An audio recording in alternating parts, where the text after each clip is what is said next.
여러분이 지금 반드시 하셔야 될 게 있습니다. 구독, 좋아요, 도전 골든벨까지 해주실 거죠? 여러분 지금까지 공부하시면서 문제집을 단 한 권이라도 다 푼 적이 있으십니까? 특정 시험범위여도 괜찮아요. 아마 다들 그런 경험은 있으시겠죠? 그렇다면 이 강의는 여러분들 꼭 끝까지 들어보셔야 됩니다. 여러분 우리가 이 생각을 한번 해보자고요. 시험을 준비하고 있는 이 대한민국 학생 여러분들이 가장 많은 시간을 뭐 하면서 보내고 있을까요? 놀겠죠 라고 답변하는 분들도 계실 텐데, 물론 놀기도 놀겠지만 공부하는 그 시간 중에서만 한번 보자고요. 가장 많은 시간이 뭐냐면 문제집 푸는 시간이 정말 많습니다. 강의도 물론 듣지만 문제를 고민해서 풀고 채점하고 답 맞춰보고 뭐 이러한 과정들, 그 시간이 압도적으로 많죠. 그 시간이 그렇게 많다고 한다면 그 과정들을 조금이라도 더 효과적으로 바꿀 수 있다면 그럼 여러분들 엄청나게 많은 시간과 노력을 아낄 수 있을 거예요. 자, 그럼 그 방법을 알려드리기에 앞서 가장 근본적인 질문, 여러분 공부가 뭡니까? 공부는 지겨운 거예요? 저 강성태만 좋아하는 거예요? 뭐 이렇게 답변하시는 분들 너무 많으신데, 여러분 쉽게 생각하자고요. 전에도 말씀드렸지만 공부는 내가 모르는 걸 알아나가는 과정이죠. 내 것으로 만드는 겁니다. 자, 그런데 어떤 시험이든지 간에 이 시험은 시험 범위라는 게 정해져 있죠. 그 시험 범위가 예를 들어 이 정도 된다고 한번 생각해 보겠습니다. 야, 이거 왜 분필이 나오다만이야. 다시 그려보겠습니다.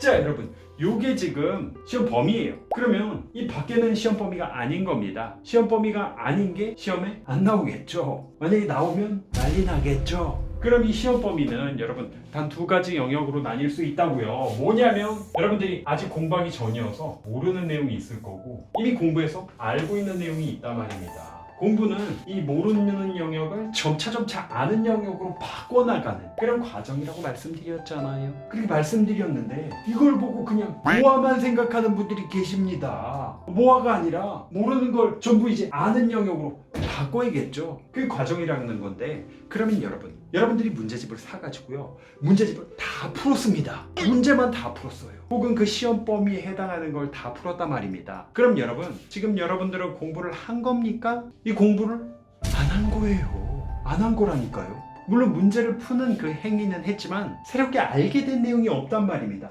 모르는 걸 알게 된 내용이 없다고요. 여러분 머릿속에 지식이 달라진 게 지금 없단 말이에요. 그러니까 이 공부를 안 한 거라 이 말입니다. 자, 그러면 이런 문제를 다 풀었으니까 이제 채점을 했습니다. 채점까지만 했어요. 그럼 공부를 한 겁니까? 달라졌습니까? 안 달라졌다고요. 여러분 채점까지만 했다고 한다면, 야, 내가 지금 이거 겁나 많이 틀렸구나 정도는 알겠지만 틀린 거, 즉 모르는 걸 새롭게 알게 된 게 지금 없어요. 공부를 한 게 아니라고요. 그럼 여러분 이제 채점을 하고 난 다음에 답을 맞춰보고 하잖아요. 그래서 이게 답이구나, 이렇게 풀어야 되는구나 알게 됐어요. 그럼 이게 여러분들 공부를 한 겁니까? 공부를 이거는 한 거죠. 네, 공부한 거죠. 몰랐는데 지금 알게 됐잖아요. 근데 여러분들은 항상 이걸 기억하셔야 됩니다. 뭐냐? 한 번 본 건 뭐다? 안 본 거라고요. 한 번 본 건 뭐야? 안 본 거라고요. 순식간에 사라지는 거를 여러분 실제 실험 결과를 통해서 우리가 봤잖아요. 사흘만 지나도 지금 10%도 남아있지 않는다는 통계. 안 본 거나 다름이 없다는 거라고요. 그런데 여러분들은 문제 풀고 채점하고 답 한번 맞춰본 다음에 그 다음에 뭐라고 외칩니까? 다 같이 소리 질러 다 했다 이렇게 외친단 말이에요. 그리고 나서 그 문제를, 특히나 틀린 문제 안 봐요. 또 보고 싶지도 않고, 그래서 그 문제집이나 그 시험 범위 그냥 내다 버립니다. 저 집 밖에 뭐 베란다나 이런 데다 쌓아놓고 막 다 했다고 이렇게 찢어버리고 불질러 버립니다.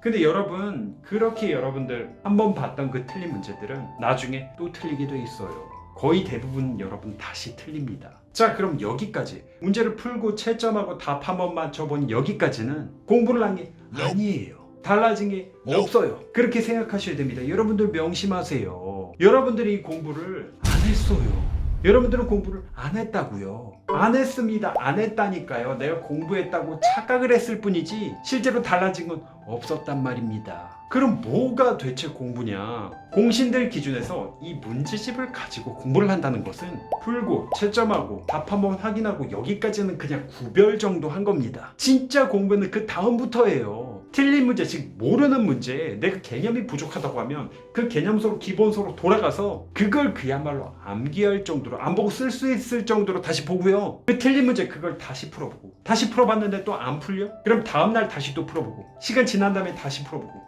한 3번 정도 봤는데도 내가 이게 도저히 안 풀린다 그러면은 이 친구들도 답을 봅니다. 답을 딱 보는 순간 무슨 생각이 들겠어요? 아, 이걸 내가 요거를 생각을 못했구나 하면서 머릿속에 각인이 빡 되겠죠. 실제로 이걸 심리학에서 아하 효과라고 해요. 고민을 하다가 그 해결법을 딱 보는 순간 아하 하면서 머릿속에 더 강렬하게 남는다. 쉽게 잊혀지지 않는다는 건데요. 자, 그리고 나서도 끝이 아닙니다. 그 문제집 자체로 오답 노트를 만들건 따로 노트에 정리만 간단하게 하던 그걸 반복해서 한 번, 두 번, 세 번 거의 외워버립니다. 정말 안 되면은 5번이고 10번이고 그야말로 씹어 먹을 정도로 내가 틀린 문제를 이 정도로 본다고요. 그래서 그 다음에 그 유형, 그와 비슷한 문제가 나왔을 때 절대 틀리지 않게 만드는 그 과정, 이게 바로 문제집을 가지고 하는 공부예요. 문제 풀고 채점하고 여기까지도 문제 푸는 훈련 정도의 의미는 있겠지만 지식은 달라진 게 없단 말이에요. 공신들 기준으로는 아직 공부가 제대로 된 공부가 시작조차 되지 않았는데 여러분 대부분은 여기서 끝내버리니까, 거기에 의미를 더 두고 여기서 끝내버리니까 이 성적이 바뀝니까?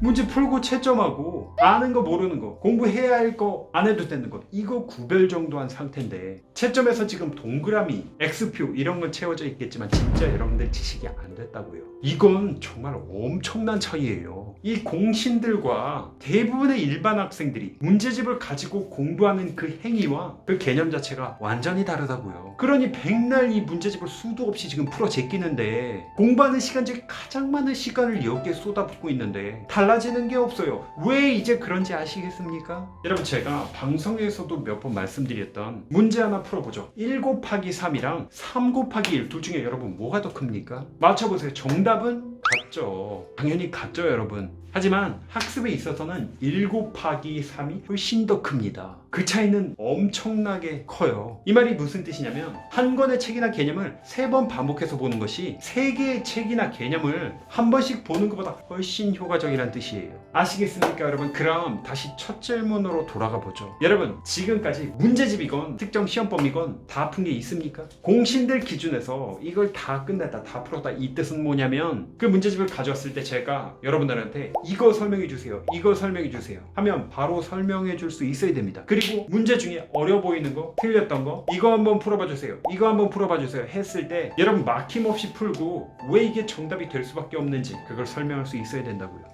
만약에 여러분들이 한 권이라도 그게 가능하다고 한다면, 아무리 얇은 중고생이라고 한다면 그게 교과서에도 상관없습니다. 그게 가능하면 여러분들 그 과목에서, 그 시험 범위에서 자신 없다 이런 말은 절대로 나올 수 없어요. 막 욕심 때문에 엄청 여러 권을 내가 다 하겠다 이게 아니라 아무리 얇고 간단한 거 단 하나라도 이렇게 여러분 마스터해 볼 수 있다면요. 그리고 여러분들께서 만약에 문제집을 풀었는데 이런 가정을 해보죠. 틀린 문제가 하나도 없었다. 이런 일은 아직까지 없었죠. 대부분 없었을 겁니다. 앞으로는 뭐 있을 수 있겠죠. 근데 여러분, 그런 경우에 내가 이 문제를 이렇게 많이 풀었는데 모르는 게 단 하나도 없었다고 한다면, 선택지의 모든 내용까지 내가 다 완벽하게 아는 상황이었다고 한다면, 물론 기쁜 일이긴 하겠지만 여러분들이 새롭게 건질 그런 지식은 없었다는 뜻이기도 해요. 딱히 이렇다 할 만한 발전이 없었다는 거죠. 예를 들어 여러분이 그렇잖아요. 유치원생들이 푸는 그 문제를 여러분들이 엄청 열심히 풀었어요. 그거 풀어서 다 맞췄다고 여러분들 뭐 엄청 발전을 한 겁니까? 지식이 늘었어요? 아니에요. 모르는 걸 새롭게 알게 된 게 없으니까. 엄밀히 말하면 공부한 게 아니죠. 그런 의미에서 여러분들이 이 문제집을 풀었는데 틀린 문제가 나왔다. 어떤 경우는 틀린 문제가 많을 때도 있습니다. 여러분, 그렇다고 너무 좌절하지 마세요. 어떻게 보면 오히려 이거 되게 잘 된 겁니다. 여러분들이 내가 부족한 거, 나를 발전시킬 수 있는 걸 찾아낸 거예요. 어떤 사람은 문제를 이렇게 많이 풀었는데 다 내가 아는 것에서만 출제가 됐어요. 그럼 문제집만 풀었다고 한다면 어찌 보면 운이 되게 나쁜 겁니다. 내가 부족한 거, 틀린 문제, 이게 나왔다는 것은 여러분들 진짜 빠르게 발전할 수 있는 그 기회를 얻은 것이기도 해요. 그러니 여러분, 우리 너무 좌절하기보다는 같이 힘을 좀 내보자고요. 그럼 이제 여러분들께 제가 이 틀린 문제를 완전히 아작내는 법, 특히 이 오답 노트에 대한 방법을 제가 구체적으로 좀 알려드릴게요. 여러분은 이제 더 빠르게, 그야말로 눈부신 속도로 발전해 나갈 수 있을 겁니다. 여러분, 할 수 있어요.